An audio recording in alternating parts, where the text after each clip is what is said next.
I hadn't planned on stopping outside our bedroom door. I was just walking down the hall after a long shift when I caught the sound of her voice.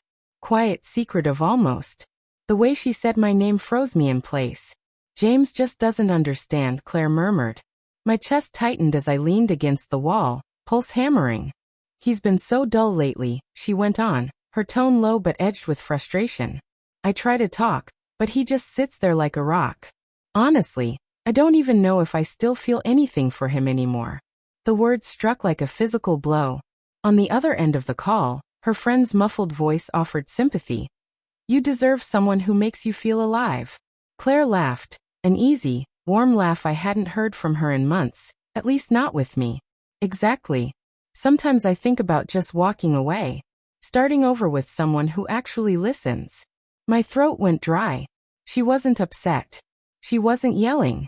She spoke like it was something she had weighed for a long time. Calm and casual. As if I wasn't even part of the equation anymore. I wanted to storm into the room, to demand answers, to scream, to cry, but I did none of that. Instead, I turned, snatched my coat from the rack, and walked out. The night air cut against my skin, sharp and cold, but it was easier to bear than hearing any more. I wandered the silent streets with her words chasing me. Boring. Doesn't understand. Doesn't listen. By the time I reached the park, my hands wouldn't stop shaking. I thought of every late night I worked to cover our bills. Every dinner I tried to plan. Every time I asked if she was okay, only to hear the same distracted reply, I'm fine. But she wasn't fine. She just hadn't said it to me. She'd said it to someone else. I sat on a bench beneath a streetlight, staring at the empty path ahead. Something inside me cracked that night. I didn't know if it was fury, heartbreak, or both. What I did know was that I couldn't walk back into that house and act like nothing happened. When I finally returned, the house was quiet except for the hum of the heater. Claire was on the couch, scrolling through her phone. She looked up, surprise flashing across her face before it shifted to annoyance. Where did you go? She asked, setting her phone down.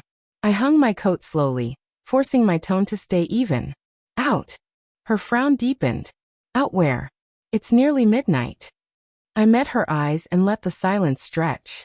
Then I said quietly, I heard you. Her brows knit together. Heard me what? I swallowed hard. Talking. About me. About how I'm boring. About how you don't know if you even feel anything for me anymore. The color drained from her cheeks. You were listening. I didn't mean to, I admitted. But once I heard my name, I couldn't just walk away. She stood, folding her arms tightly across her chest. It was venting. Everyone complains to their friends sometimes. It doesn't mean I. Doesn't mean what? I cut in, my voice sharper now. That you've thought about leaving? That you'd rather pour your feelings out to someone else than to your husband? She flinched but stayed firm. You don't understand, James. I have tried to talk to you, but you're always tired. Always somewhere else. It's like living with a ghost.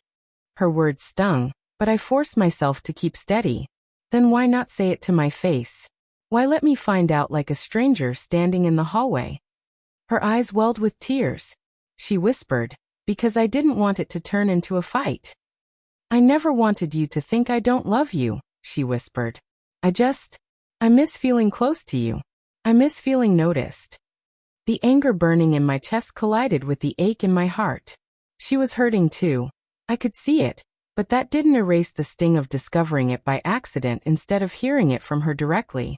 I don't know what's worse, I finally said.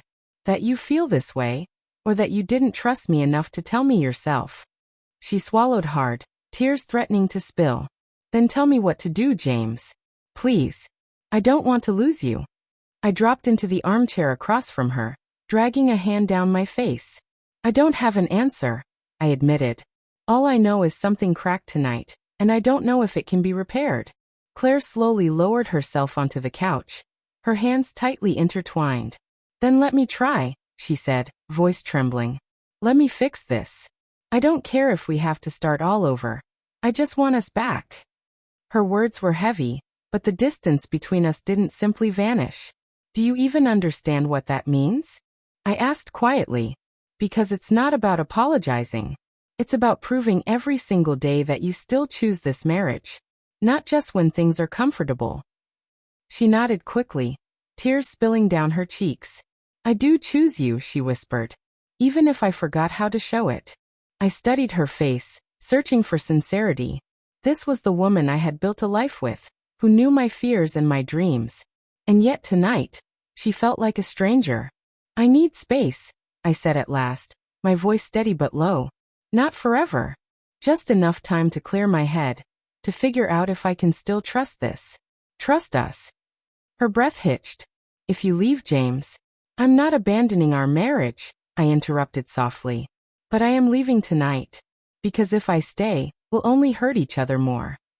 I stood, grabbed my keys, and walked toward the door. Claire remained on the couch, shoulders shaking as quiet sobs overtook her. Please come back, she whispered, just loud enough for me to hear. I hesitated, hand on the doorknob, before stepping out into the cool night air. The silence pressed against me, but for the first time in months, my thoughts were sharp and clear. Whatever came next, whether rebuilding or walking away, it would be my choice, made with open eyes. As I headed toward my car, I realized I wasn't just leaving the house. I was leaving behind the version of myself who had been sleepwalking through this marriage.